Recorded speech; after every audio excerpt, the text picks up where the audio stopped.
வணக்கம். நான் டாக்டர் கிருத்திகா, குழந்தைகள் நல மருத்துவர். நீங்கள் இப்போ இந்த வீடியோ பார்த்துட்ருக்க காஸ்ட் அவே த ஷேடோஸ் அப்படிங்கிற இந்த யூடியூப் சேனல் சைல்டு அப்யூஸ் பற்றி நம்ம டிஸ்கஸ் பண்ணுறதுக்காக.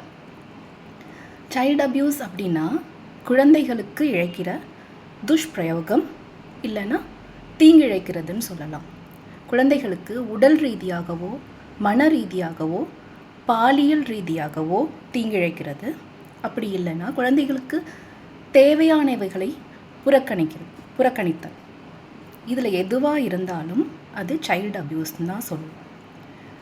நான் சைல்டு அப்யூஸ்ன்னு வீடியோ ஆரம்பித்தோடனே நீங்கள் பார்த்துட்ருக்க உங்களில் 2 விதமான உணர்வுகள் ஏற்பட்டிருக்கும். ஒன்று, ஐய இது என்ன சைல்டு அப்யூஸ் அது இதுன்னு ஆரம்பிச்சிட்டாங்க, வேறு வேலையே இல்லையா. இன்னொன்று, அப்பாடா இதை பேசுகிறதுக்கு இவங்களாவது வந்திருக்காங்களே வெளியே. இந்த 2 உணர்வுகளுமே நான் இந்த வீடியோ அண்ட் யூடியூப் சேனல் போடுறதுக்கு காரணமாக அமைஞ்சது தான். ஏன்னா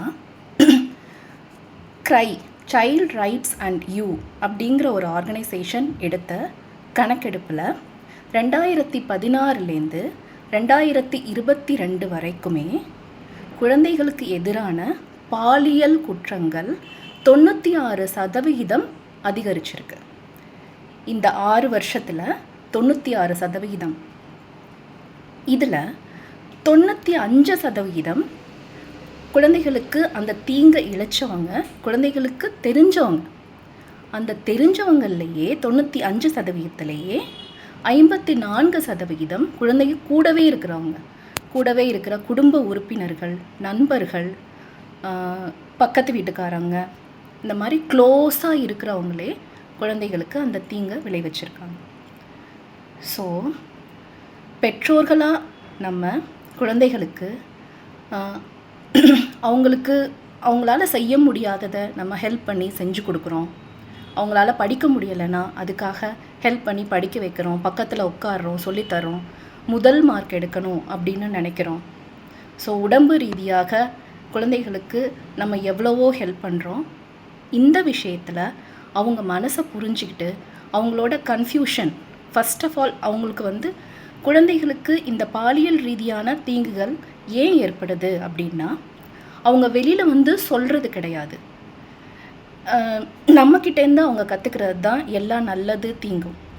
கூடவே இருக்கிறவங்க ஒரு தீங்கு செய்கிறாங்க அப்படின்னா அது கரெக்டாக தப்பாக அவங்கள பற்றி அப்பா அம்மா கிட்ட போய் சொல்லலாமா வேண்டாமா அப்படிங்கிற அந்த குழப்பத்துலேருந்து அவங்க வெளில வரத்துக்குள்ளேயே எல்லாமே முடிஞ்சு போயிடும். ஸோ குழந்தைகளுக்கு நம்ம தைரியம் கொடுக்கணும். மனது அளவிலும் உணர்வு அளவிலும் நம்ம படிப்பு எந்த அளவுக்கு அவங்களுக்கு சப்போர்ட் பண்ணுறோமோ அதே மாதிரி உணர்வு அளவிலும் அவங்களுக்கு நம்ம கூட இருந்து நான் இருக்கேன் அப்படிங்கிறத அவங்களுக்கு சொல்லணும். அவங்க கொஞ்சம் மனதளவில் இறங்கி போய் அப்செட்டாக இருக்கிறாங்க அப்படின்னா கூட நம்ம அதை புரிஞ்சிக்கிட்டு இதுவாக இருக்காது, நம்ம குழந்தைக்கு இந்த மாதிரி நடக்காதுங்கிறத அந்த முடிவை மாற்றிக்கிட்டு எந்த குழந்தைக்கும் இது நடக்கலாம், ஏன் குழந்தைக்கு நடக்காதபடி நான் பார்த்துக்கொள்வேன் அப்படின்னு நீங்கள் ஒரு உறுதியோடு இருக்கணும். ஃபஸ்ட் இந்த டினையல் அப்படிங்கிறது போகணும்.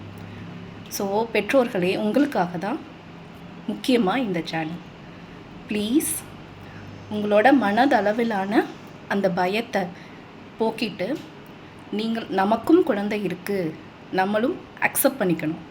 நடக்கலாம், நம்ம குழந்தைக்கும் நடக்கலாம்ங்கிறத ஒத்துக்கிட்டு மனதளவில் ரெடியாக நீங்கள் தயாராகிறதுக்காக தான் இந்த சேனல். தயவு செஞ்சு வீடியோஸ் பாருங்கள். தேங்க்யூ.